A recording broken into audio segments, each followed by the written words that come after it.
Gani, MBA, MCIPR, APR, earned her bachelor's degree in Public Relations from London City College of Management and completed her master's in Business Administration from International Academy of Management and Economics in Manila, Philippines. From 2011 to 2014, she is appointed to become the chairperson of Perhumas, Public Relations Association in Indonesia, and she is the only woman ever to be the chairperson of this organization. In the same year of 2011, she was also awarded Man of the Year by Rakyat Merdeka Online in the event of Indonesia Public Relations Award and Summit in 2014. Prita Kemal Gani was elected as Public Relations Figure of Press Company Federation.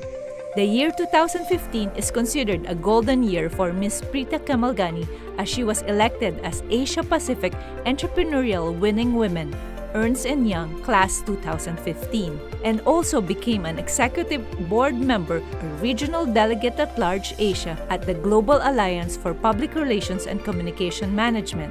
And in 2019, she was appointed as the chair of Global Alliance for Asia Pacific. The year ended with a big bang when she received an award as ASEAN People's Award 2015, Indonesia's national recipient at the 27th ASEAN PR Summit 2015 in Kuala Lumpur, Malaysia, November 21, 2015. Now, besides the founder and CEO of LSPR Communication and Business Institute, she is also the president of ASEAN Public Relations Network. She has her own radio program called PR Corner and Woman on Top, Empowering Women Through Leadership, a 60 minutes radio monthly program featuring great women leaders. The guest speakers will share their experiences, their career path, and how it took them to become who they are today, and also how they can inspire other women. This program is hosted by Prita Kemal Gani as founder and CEO of LSPR Communication and Business Institute, together with Mr. Ferdy Hassan, the broadcaster of Brava Radio, as co-host. It is aired every Thursday of the month from 8 a.m. to 9 a.m. only at Brava Radio 103.8 FM.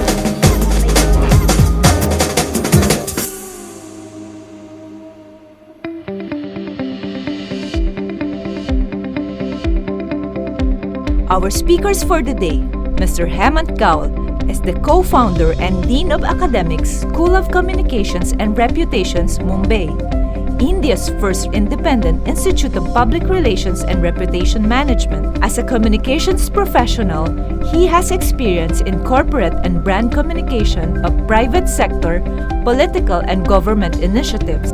After his post-graduation in management study from the Indian Institute of Management, Ahmedabad, he worked with a leading Indian conglomerate and was part of a team that spearheaded the 2014 national election campaign of India's current Prime Minister, Mr. Narendra Modi. He can be reached at Hemant Gaule on Twitter. Ruby currently is the president of Hong Kong Public Relations Professionals Association Limited, honorary PR advisor of Youth Outreach, trustees of Families of SMA Charitable Trust, external professional advisor of the Community College of City University, the Associate of Social Science in Event, PR and Advertising Programs, external professional advisor of Communication Discipline of Hong Kong College of Technology, and a member of International Public Relations Association, IPRA. Ruby holds a bachelor degree in journalism.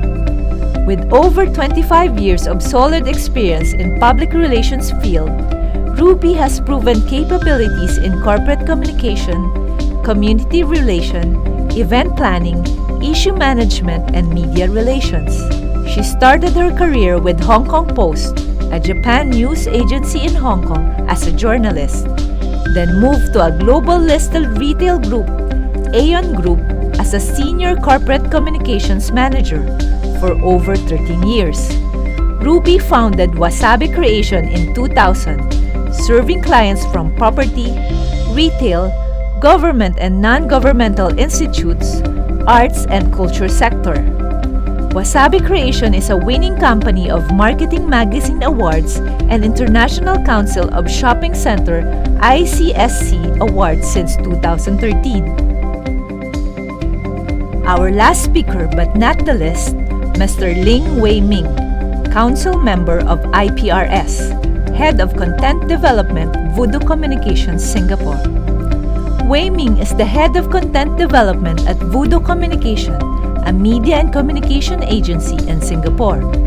As a media strategist, Wei Ming has spearheaded, directed, and executed many successful marketing campaigns, including raising awareness of important public service messaging like the Scam Awareness Campaign with the Singapore Police Force and National Crime Prevention Council. Another example of a successful viral marketing campaign led by Wei Ming includes a national campaign with Adamco Security Group to improve the work condition of security guards.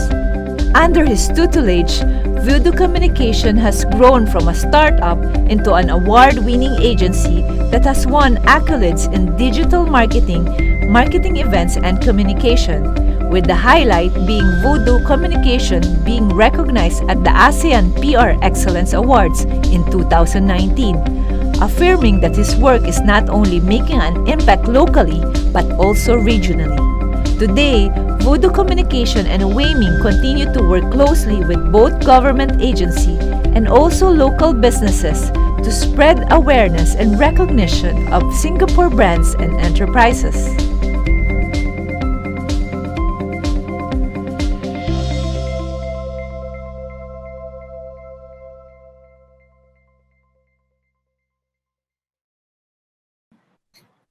Okay, good afternoon, everyone.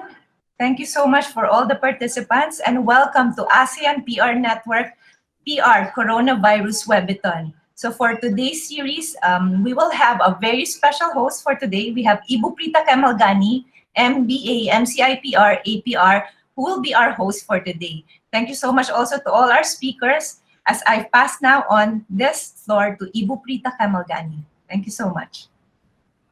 Thank you, Ms. Candy, and good afternoon for everyone. And it's good to see you all and in our APRN PR Coronavirus Webithon Series. We're going to have a lot of series and we're going to share and talk and discuss about public relations during this pandemic, this coronavirus era, so that we can share our experience, what happened in our country, Indonesia, Singapore, India, and Hong Kong. Yeah? So, and then we will have another chance to discuss about the Philippines and other country. And today I have three speakers. These three speakers are very distinguished. And the first is the ladies first. Yeah, she's my friend, Ms.Ruby Wan. She's one of the most important public relation professional in Asia. Yeah, Ruby Wan. And Ruby headed a lot of projects involving clients and also non-commercial organization, and she's actively in the PR associations professional in Hong Kong. And I also have my friends, Wei Ming, with this, I met him 2 times, and actually every time I met him, I'm very lucky to get the opportunity to give him an award. I gave him an award in Singapore, and I gave him an award in Kuching, Malaysia. So Wei Ming from Voodoo Communications is someone really also contribute a lot a lot in PR professions and PR industry in Singapore and in Southeast Asia. And the gentleman here is also a good friend of mine, Hemant Gaule. And we were in Kuching, Malaysia recently, just 6 months ago. So what happened in 6 months ago and now is totally a different world. But Hemant is very interesting as he's the IT guy. And he's more into PR in information technology. So he made a very impressive presentations and make a lot of us wow during his presentation. Okay, so I've already introduced the three of you, but I would like to hear your voice and also the participant here. Wow, we already have 155 people. Okay, and I have a question first, and I would like to start with Wei Ming, and then after that, Hello. hi Wei Ming, how are you? Hi. How's Singapore? Doing good. Yeah, doing well. We're moving Good. into phase 2 this Friday, which means that we are gradually opening up. Yeah. So, yeah. Same thing like Jakarta.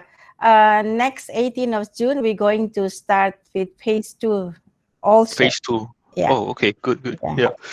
Okay. Okay. Wei Ming, I want to ask you questions. What Sure. is the impact of COVID-19 in your country? And we also want to know what is the impact to the PR profession in Singapore and how you guys work and the clients and, everything. Can you tell Okay. us? Okay. Yeah. Okay. Thank you. Okay. So, yeah, of course, this pandemic is on a global scale. So, I think that every one of us has been affected.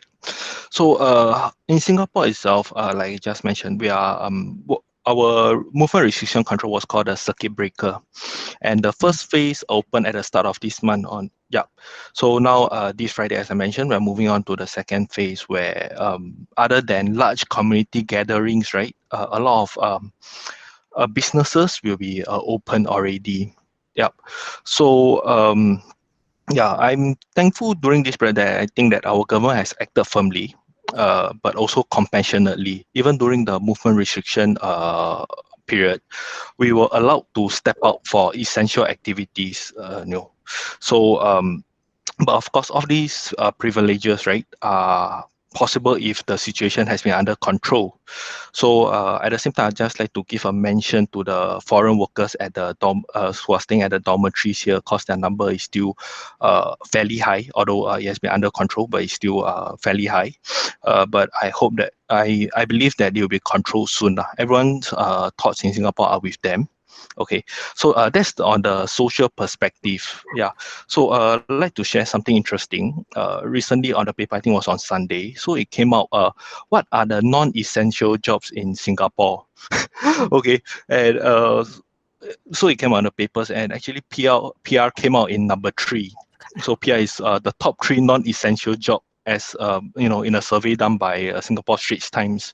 So I feel very heartened, not because of the survey, but because a lot of people came out to defend this article. Number 1 was artists, then number 3 was PR professionals. So a lot of people who are not in our industry actually came out to defend us, on social media and all this. So I think that yeah, maybe the people who were polled in the survey might think differently, but on the whole, I felt that as PR practitioners, our roles are recognized by our society. How we have being able to spread timely information, especially during this period of crisis, to everyone in a very succinct manner. Yeah, so that has been what has been ongoing in Singapore for these past few months and past few days. Yep.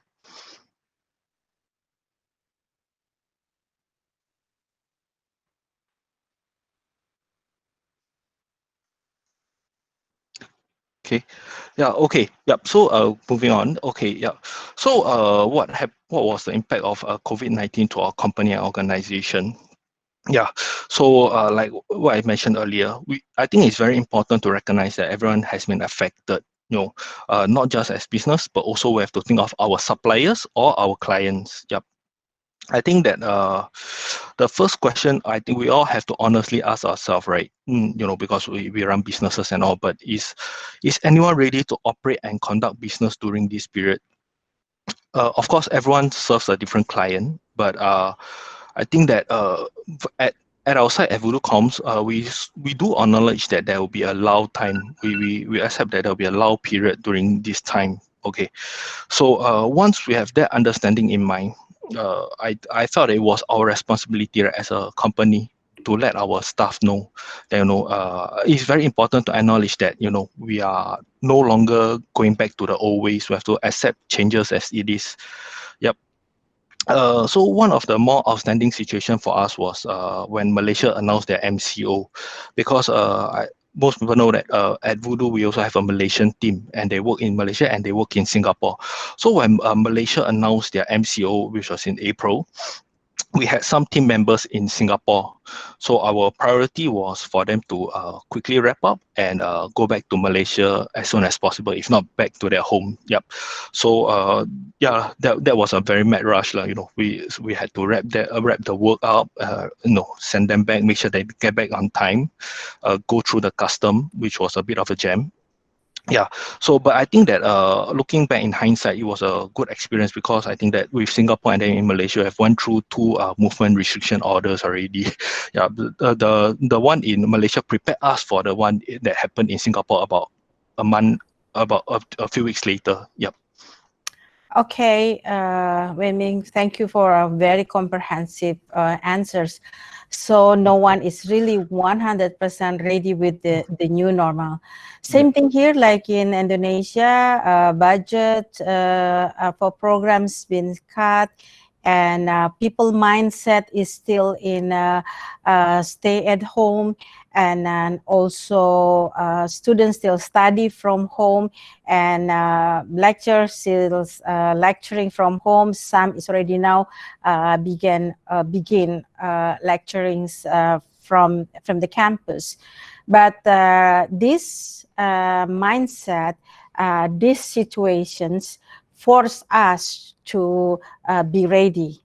But one thing I learned that I would like to ask Hemant for this, we were thinking before that technology is so difficult, and technology is gonna be expensive. But now for being forced like this, we try to work like normal. But I want to ask you first, what is the impact in your country, in India? We also see from the news. And what is the impact to the students and to the lecturers and to the parents and to the community of this pandemic? Please, Hemant. Cannot hear. Hemant, you still, can you put unmute? Can you make unmute? Yes. Sorry, that's an example of how we are still struggling to catch up with technology. I was on mute, but now I'm sure you can hear me. Yes, yeah. I wanted to thank you and ASEAN PR Network for having me over.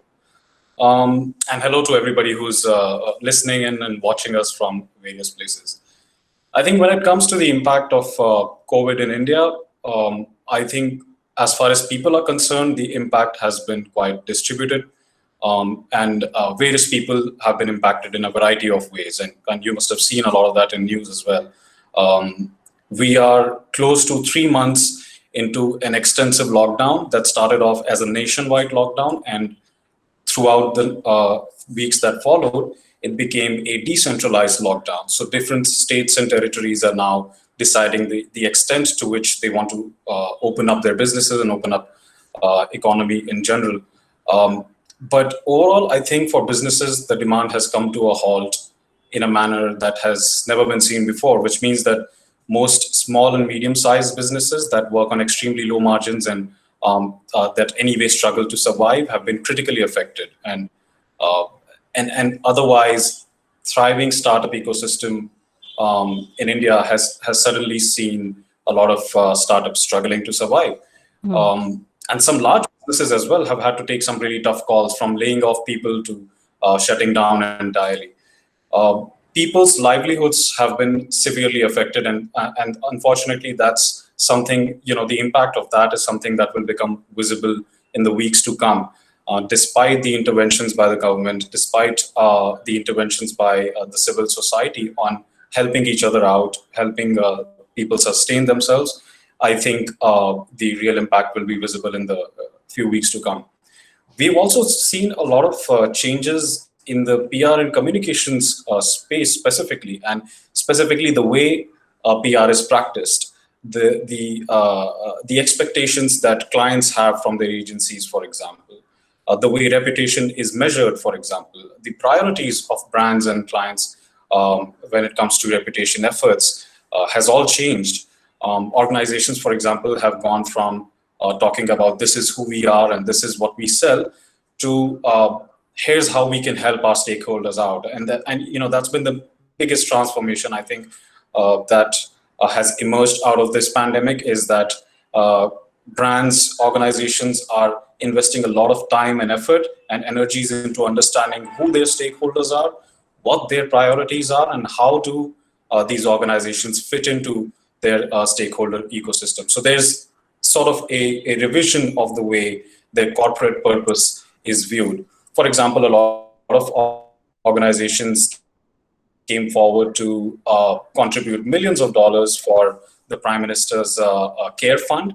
And that happened in a big way, but in smaller ways, organizations are seeing, what else can I do? Who else are my stakeholders, and how can I help them? We heard of an example of a liquor brand in India that retrofitted their manufacturing plants to make hand sanitizers and make them available to people that work with them. So, naturally that has brought a lot of opportunities as well for products and services and service providers to see how can they reinvent. And you see that across the board. Specifically for our organization, we are an educational institute providing education and training in public relations. We had to pretty much reinvent ourselves overnight. As soon as we started seeing signs of the impact that the lockdown and the pandemic would have on us, we quickly went back to the drawing board and we asked ourselves, what's important for us? And we work with 4 primary stakeholders. At the center of everything that we do is our student community. Then comes our faculty and mentors, the organizations that recruit from us, and the PR and corporate communications fraternity at large. And on all 4 fronts, our institution had to reinvent ourselves and reinvent what we do. And that therefore we had to be really agile. We had to be really flexible in the way we work. So, for example, exactly 3 months ago is when the lockdown was announced. And a week before that, we decided that we need to be proactive in ensuring that our students are safe. And our students' safety was paramount for us, followed by their learning being our second priority. And 3/4 of our student base comes from outside the city where I'm currently sitting, which is Mumbai, which is currently the worst affected in the country. So we ensured that we gave them enough time and resources to head back to their hometowns and be safe. The second step from our end was to create a learning system that could be accessed remotely with little to no loss in quality of our education that we provide and the curriculum that we work with. We were more than halfway into the academic term, so it was, most of our students went through a physical, interpersonal interaction way of studying to online within a matter of a week. And big thanks to our faculty and mentors for being tech savvy enough, and our students for being quick learners to be able to adapt to this online method of learning. So we were able to do that quite effectively. We also learned that this online learning method gave us a lot of opportunities to host the kind of education platforms that we could not. So that was a big learning for us. And as of last week, I'm proud to say that every student of our outgoing class of 2020 has secured a career opportunity despite the adverse economic conditions. And I believe it's thanks largely to our agility and our commitment to our primary stakeholders, which are our students. Wow. Okay. So now I understand that now the company and the communications changing in India, not only thinking of who we are, but now more into a care firm. And it's good the government also encouraging the company to do CSR and gathering effort to help other people. And I think this is the time for us to show that as a company or organization that it needed by the business, by the company. And people are always hungry for story. So I think this is a very good a good method or intention. Now, since we talk about people are hungry for stories, and we also need to show about our organization. So I would like to hear from Ruby Wan and how this pandemic impact to your country, and what is the impact also to the PR profession in Hong Kong. Oh, thank you, Prita. Thank you. Oh, thank you for having me. It's my pleasure to share what happens in Hong Kong right now. I think Hong Kong is, I know all of you know that we have undergone 12 months of social unrest. And that was really critical and a big attack to Hong Kong. And plus 4 months of COVID-19, okay? One thing is happy that Hong Kong is one of the cities to resume normal very soon under the COVID-19. I just heard the news from the government that the government is going to release the social gathering ban from tomorrow. Okay, now we limit to 8 persons. Okay, to to have dining in restaurant, but now it's totally released. And there is no restriction. I mean, restriction on number of people gathering indoor. But outdoor, we still have the restriction of maximum 50 people. Okay.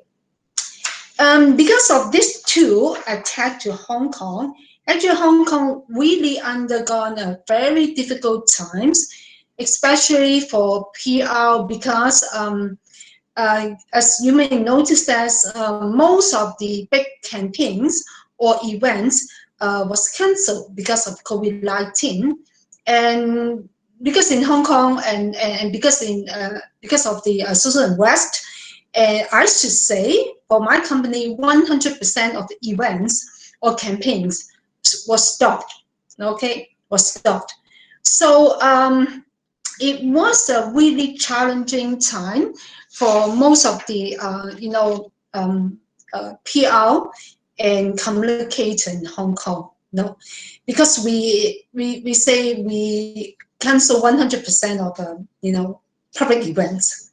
Okay, so everything we originally planned for physical presence, we have moved all things on virtual, online. So this is a really big challenges to the PR practitioners and to most of the company as well. Because well, most of the company, I mean, head of the companies in Hong Kong, they still believe or really attached to physical, gathering or physical or communications in physical. So this really a big challenge, or to the head of the companies or to the head of communications, that they have changed their mode of communications from physical to virtual. Okay, so everything's go online. Like my company, we are 100% online for the press conference and for the for some of the press event. So no physical event for the past 9 months. So it's really a long time. That means we have to, as a PR or as a communicator, we have to be familiar with those technology, as you say, and we have to change the mode of communications. So press conference or media interviews all gone, or not workable in Hong Kong right now. So we have to convey a message through online. Well, social media is the major mean of communication or channel of communications now, right?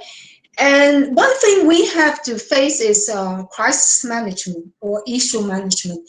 Because of the social unrest or because of the COVID-19, many companies really meet big challenges or has to handle some crisis. Okay, so crisis management is, I should say, is growing.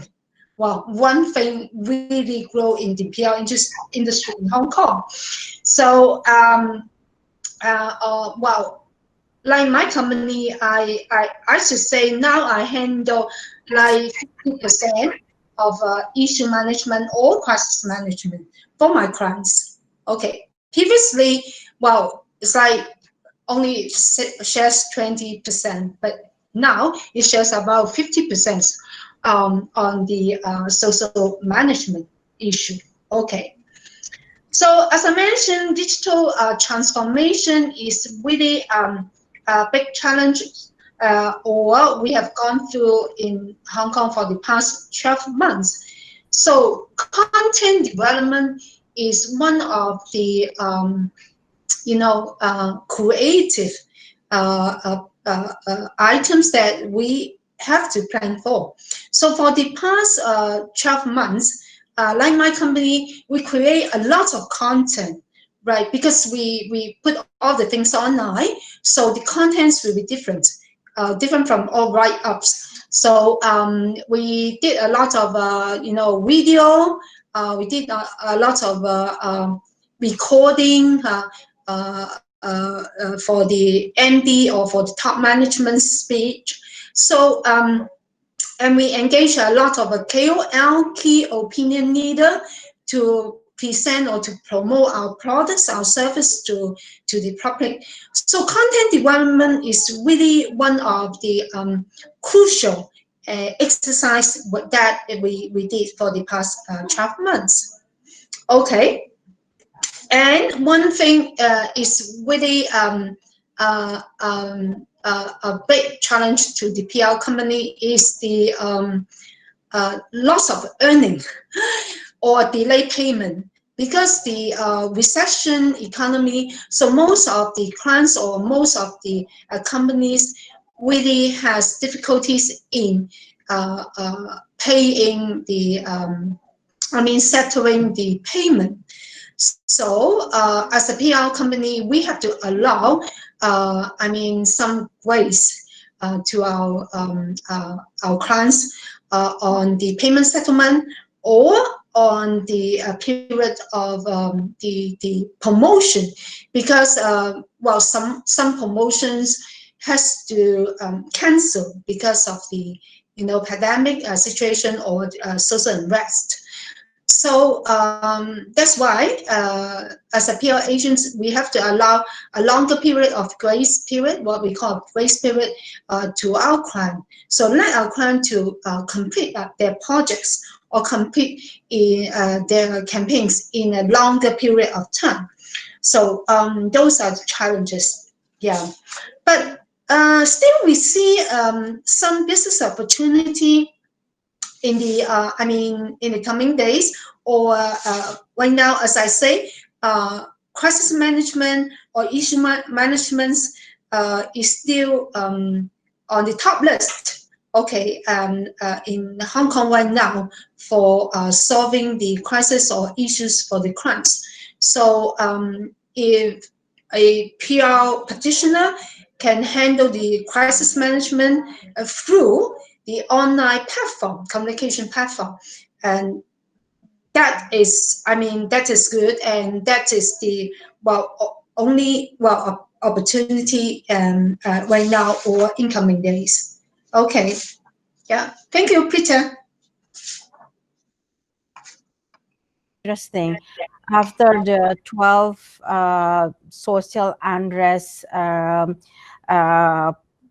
periods, then it's here come 4 months of this pandemic situation that caused a lot of things, a lot of hiring, people's being cut, and then pay cut, budgetings of the programs being cut, events been canceled, and of course the payment delayed. Yeah, and how do you handle these problems in the beginning, and what is your planning for the next after pandemic?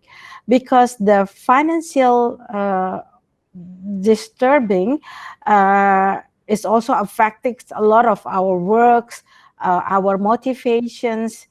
We want to know from you whether you have planned and how you handle this problem. Okay, thank you for asking that question. It's really tough. I think, well, as a head of a PR agent, you have to be tough or stay positive. I should say, luckily, the government offer, subsidies to the company.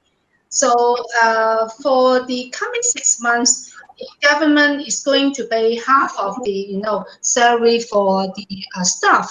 So it really help, in a way that the company can, keep running their business. Okay, this is first. And second, I think you have to be very flexible in dealing with crime. Like the past few months, I retained my clients of giving a promise that they can cancel their event, but they have to pay the deposit, for the events.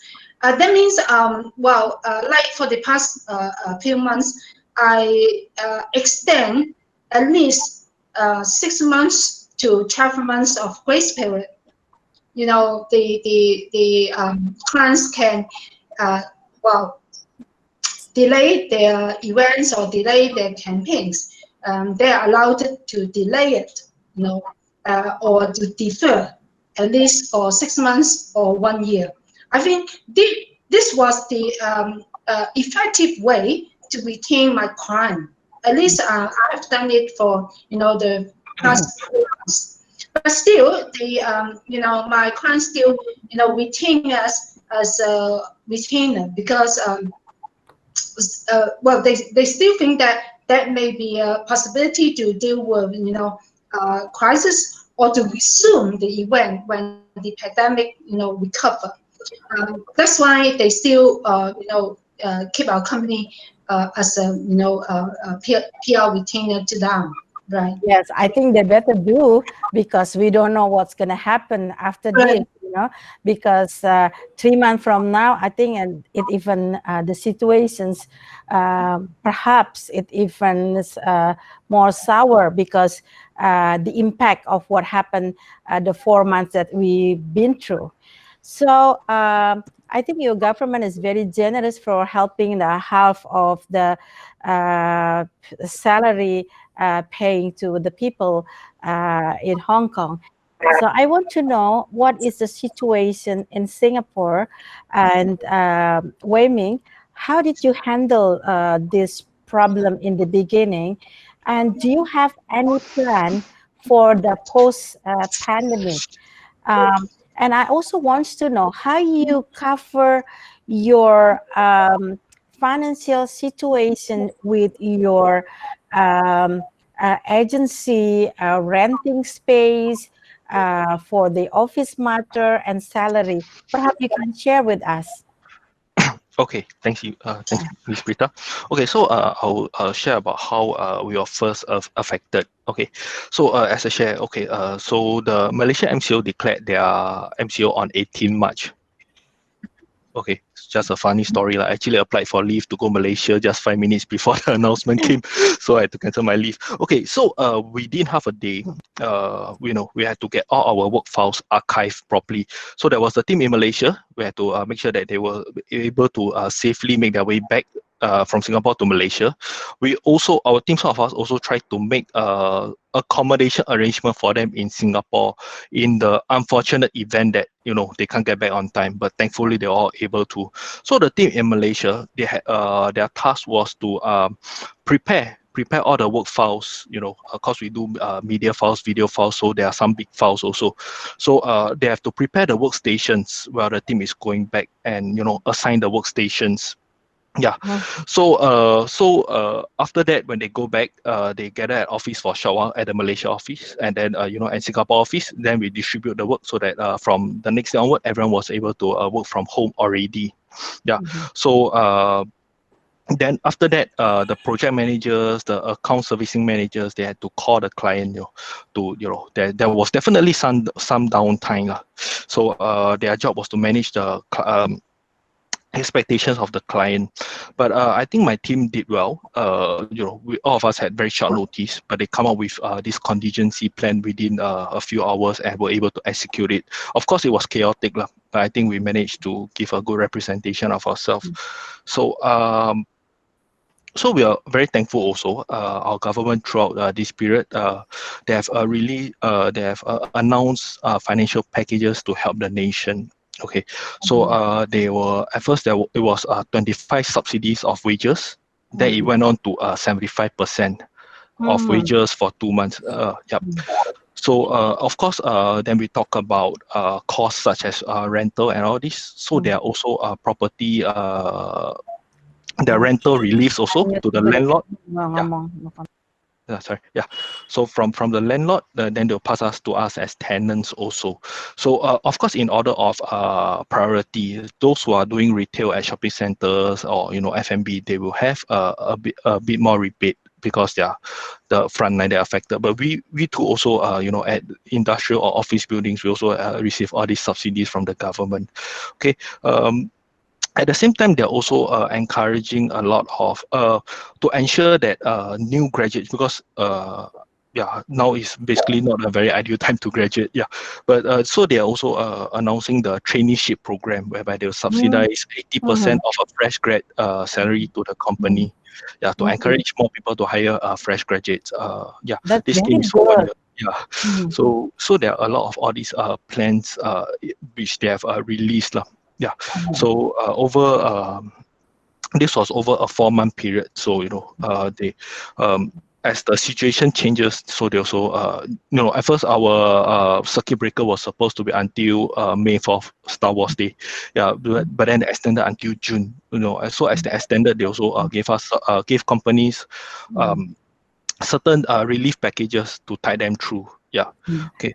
So in a way, how have we coped? I think that Ruby hit the nail on the head earlier when she said that digital.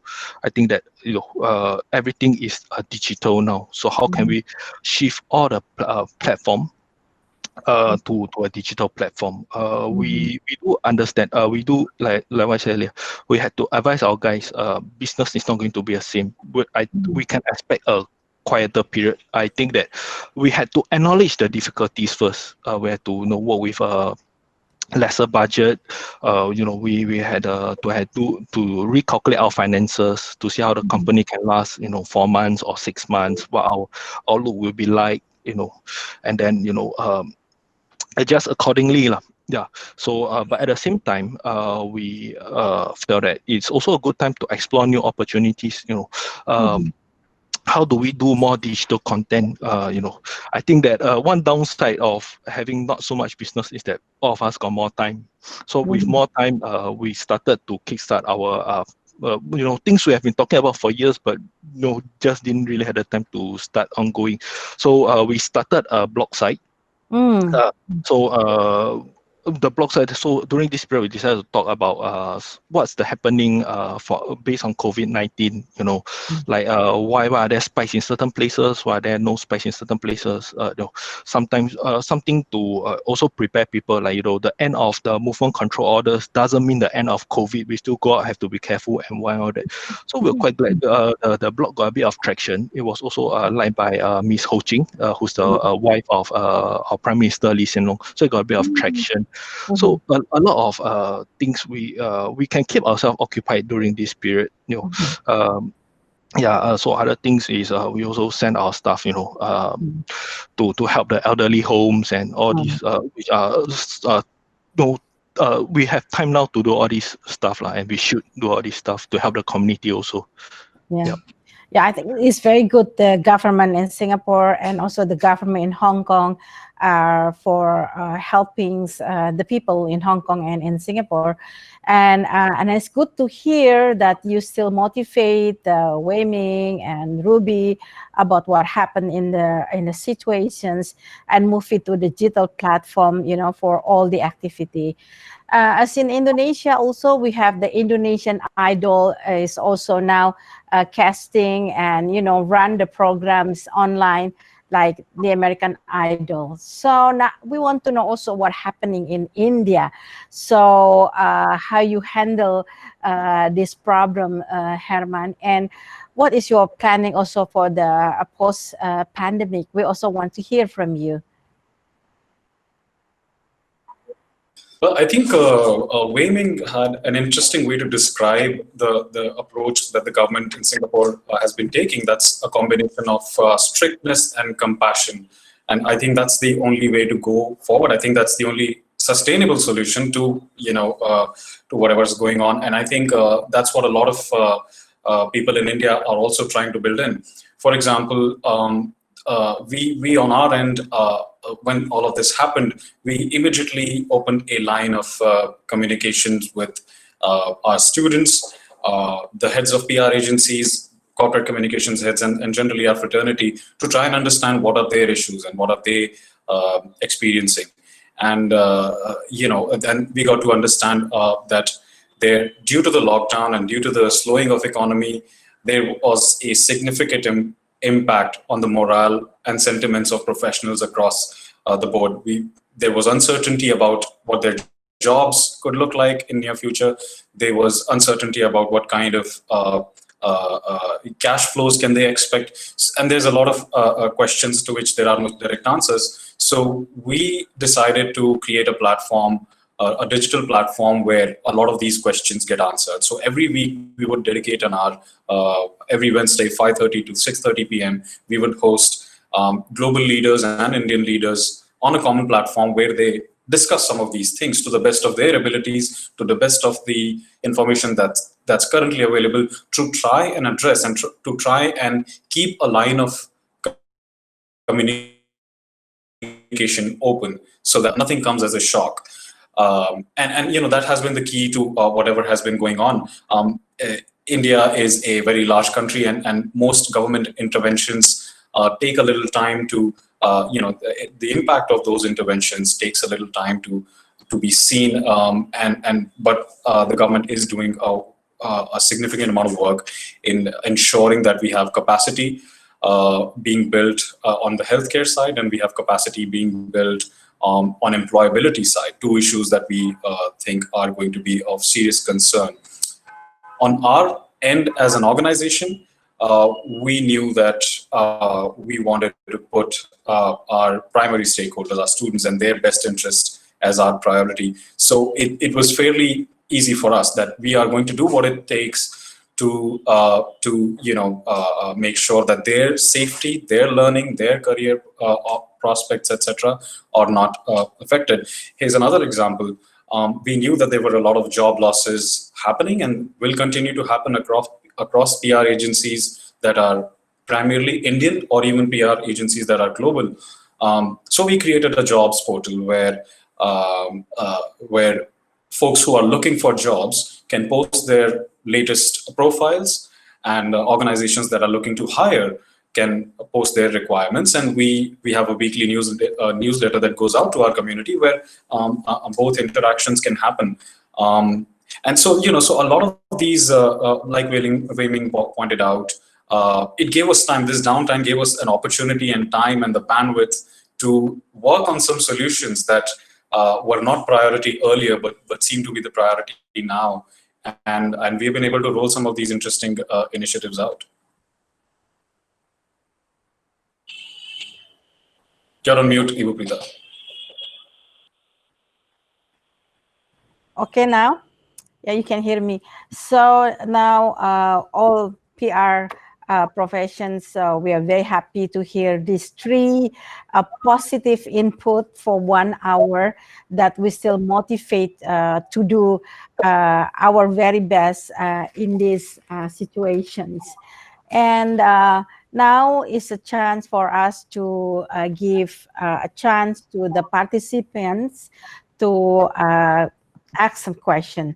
So we here have Nataya Gina Akila, yeah, and she was asking to the three of you, what PR opportunity have been refilled due to the corona pandemic? Can we start with Wei Ming first? Or do you want me to repeat the question? Yes, please. What PR opportunities have been what? Sorry. Refilled due to the corona pandemic. Okay. I think that we have. Okay, of course. What I mentioned earlier, certain things like events and all these, it hasn't been possible to take place. But at the same time, we have to look at what opportunities are available. Okay, so for our side, for Voodoo side, we are quite fortunate to enjoy a close relationship with a lot of government agencies. So a lot of events, they are turning into digital. Okay, so as what we all had shared earlier, it's important to keep up, firstly, up to date with how all these software works. If we cannot hold a digital physical press conference, we are not holding digital press conference. And working with government agencies, there are a lot of messages that government agencies are bringing out at this point, from policies to something that's a bit more lighthearted, like like how to keep fit at home and all this stuff. Yes. So there's always content, and when there's content and when there's a message, there's always a PR opportunity. So I think we should approach it from this. Then after that, from there we see what is the best so-called distribution platform, digital or whatever not. Yeah. Okay, so there is always PR opportunity for this. And Hemant, what do you think? What is your answer to this question from Gina? What PR opportunity have been refilled due to this corona pandemic? I think one thing similar to what Wei Ming mentioned, since there are so many government policies being rolled out so frequently, and I'm not sure if it's the same case in Singapore or other places, but in India, they seem to be extremely jargonized, extremely and somewhat difficult to understand. So there's a need for PR professionals who can make it simple to understand, consume, and sort of act upon those policies. But I think the biggest transformation that has happened is on the front of internal communications or engaging your employees. Almost every organization has moved to work from home. Most organizations are undergoing some changes that are not pleasant on the work front, with layoffs and with downsizing happening. It is the most important time right now to communicate and engage with your internal stakeholders. And that has to be done in as Wei Ming pointed out, strict and compassionate way. So there has to be an element of empathy and pragmatism in the way employee communications happens. So, and again, with the amount of time we are all spending, consumers, stakeholders, and everybody in our ecosystem, the amount of time we are spending online, there is great potential to create online content that kind of pertains to whatever is going on. So smart content creators who can create clear and consistent communications, I think there's a great opportunity for them as well. Yeah. So yes, I agree with you, because after 4 months, mindset of working from home, there must be a jet lag, right? When we want to start again, like to re-engine. Okay, so now we want to hear from Ruby then. Okay, well, I think two speaker has covered most of that. And something I want to add is really stay connected with your stakeholders. Okay, so how we're going to connect with our stakeholders is one of the key issue. I mean, yeah. So we have to consider the channels because still we have a restriction on the interaction or on the gathering. So digital is only the way out. Okay, if we want to keep connect with our stakeholders. So still digital communications is most important than when we implement the PR exercise. Another thing about the health and well-being. I think health and well-being is really a must in the coming days, right after the pandemic outbreak. So, so if any new projects we related to health or well-being, I think there is a huge market for that. Okay. Yeah, Ruby, is there any protocol in your country for a certain age to work from home or to go to the office or to the mall? Like here in Indonesia, people above 50, I think were advised to stay at home, working from home and do activity from home. What about in Hong Kong? Well, in Hong Kong, for the first 2 months, I mean, end of January until the end of end of February. Okay, people. Well, I should say 70% people, work from home. Okay, so from March they start, going to office. Now it's back to normal already. It's back to normal. Okay. So everybody can do activities outside the house happily. Yes. There is no restriction on that. Yeah, right. Thank you. And there is a question from Raden Roro to Wei Ming. How is the new normal protocol implemented in Singapore, in your country? Okay. Firstly, work safety measures. Okay. Let me refer to my notes.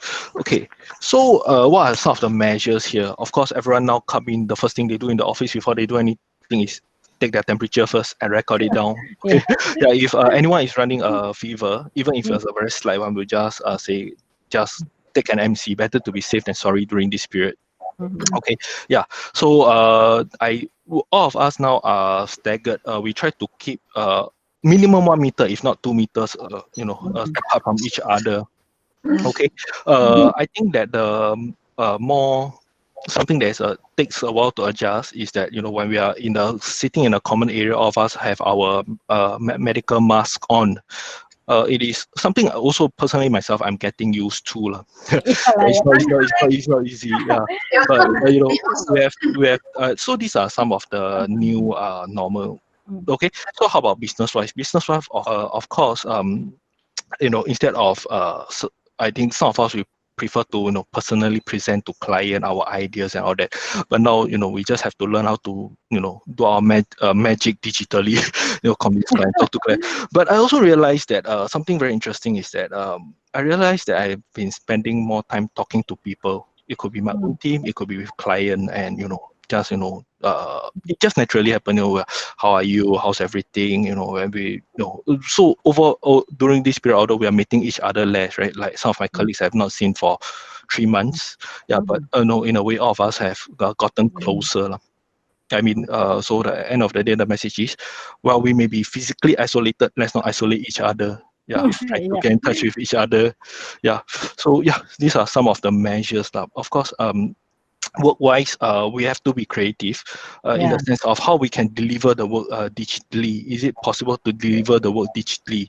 Okay, so now the good news is that all the countries are gradually opening up in one form or another. But I think that we have to be prepared. What if we just got the news that Beijing got another cluster, which is unfortunate. But we have to prepare for that eventuality also. What are the contingency? Ideally, we would like to physically deliver our products, but what are the contingencies that we have? If we can plan this contingency, that means we can deliver the product. It also means that we can all get paid on time also. Yeah, That is important. that is important. Yeah. But I think work digitally will save time also for us, right? To go to the office to meet clients and everything. And I think we will get used with the medical masks and physical distancing, like what we used to do now, wearing seat belt in the car and wearing helmet when motorcycle. Exactly. Yeah. So Herman, there is a question for Mr. Shafiq Assegaf. So he was asking, do you agree that one of the keys in facing the situation is the best leaders must do more things like this? I think that's a really good question, Shafiq, and that is one of the most important factors. The extent of trust that the citizens have in that leader, the extent of, in this time especially, how fast can the leader act, how good they are in understanding how to bring different people together, how to make these solutions work. There are a lot of complex problems that require a lot of complex solutions. And especially in a large country like India, complex solutions require everybody to be on the same table to work effectively. So that's really important. But at the same time, for a lot of things related specifically to this pandemic to work, it's the onus really falls on the citizens to comply and cooperate with what the leaders are saying. And in that sense, in India specifically, I can say that there is a federal approach. There are a set of rules, and there's a set of approach taken by the central leaders. And there's a great deal of independence given to state leaders and regional leaders on how they will implement those rules. And ultimately, they work closer with the citizens. So, I think in that sense, the leadership understands in India that you have to have everybody on the same table, and it will take cooperation from everybody.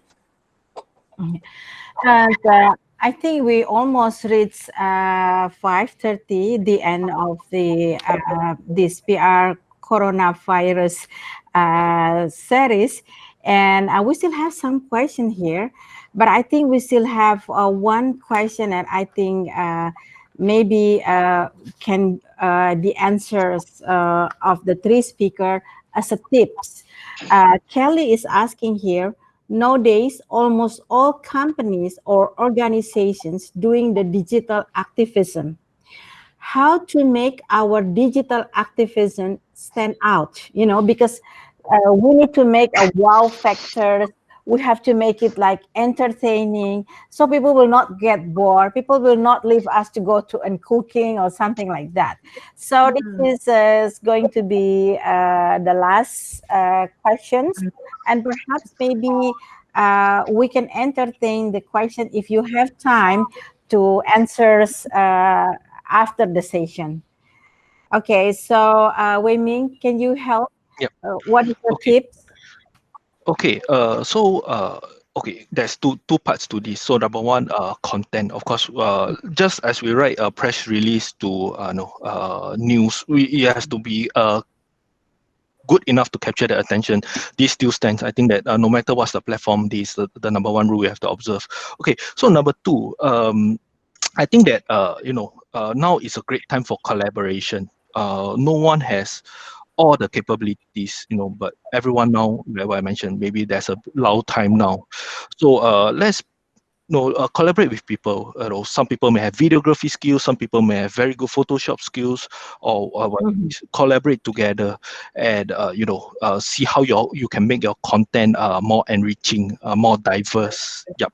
But at the same time, having said that, technology is very advanced now. What couldn't be done in the past can be easily done now. Handphones can all shoot 4K resolution videos. So take advantage of that of this low cost but high end technology to enrich your content. Yeah. So the idea is really keep an open mind. Yeah. Yeah. Okay. Thank you, Wei Ming. And Hemant, can you help with the tips?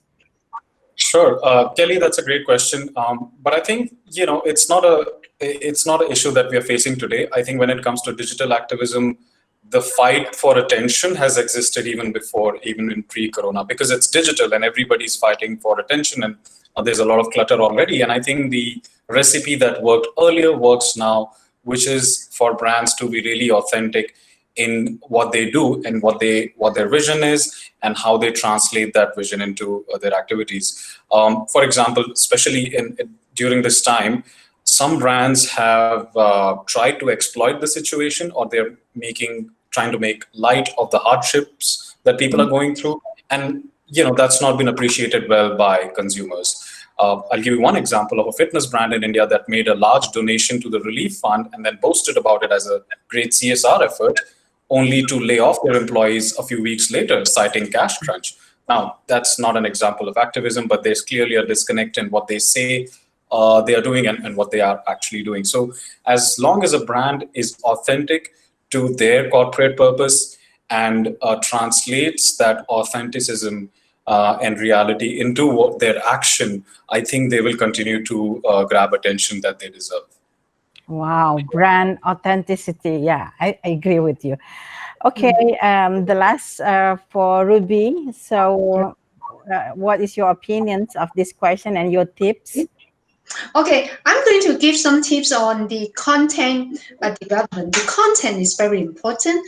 I do agree that mixture of the visual effects in the content may really attract more people on the social media platform. Okay, or on the digital platform.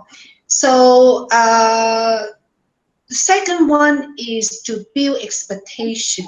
Well, try to package the content and try to arouse the expectation to the audience that, more interesting things or more creative things will coming out. So try to package it is very important. Yeah. Yeah, so thank you, Ruby. Now it's come to the end of our session today. So now we can have the conclusion that actually COVID-19 has become the greatest global challenge that we are facing in our lifetime. Now, and the good side of this, we have our leaders from Singapore, India, Hong Kong, and Indonesia are very generous in defeating this pandemic together with this situation. So make all of us motivate to live and to do even more. And also, one thing that we can also thank to the technology. So now we become the citizen of the world. And it will never happen to have this size conference from Singapore, India, Hong Kong, and Jakarta if it's not because of the technology that we can communicate beyond border. So thank you so much and hope to see you again in our next series. And your comment and tips will be very useful for us, and especially for the student and also the participant. Thank you, Hemant. Thank you, Ruby. Thank you, Ruby. Thank you everyone for this opportunity. Thank you. Stay happy. To Stay healthy. Thank you. Bye-bye. Thank you the MC. Thank you so much, Mrs.Prita. Thank you so much to all our speakers. This is a very informative and very interactive session. And again, I would like to remind everyone that this is a Webithon series to support and raise fund also to help our autism community here in Indonesia. So if you have anything to give or share to our victims of COVID within autism community, please do donate to our campaign, and details for the information for the bank transfer is available at APRN website and also available in our social media. And then for those questions that hasn't been answered, we'll be sending all the questions to our speakers, and we'll ask them to answer, and we'll send it back to all those who ask questions. But before we end, I would like to invite everyone, please, all participants, can you open all your video, and we will have our photo shoot. This is very important. That's interesting.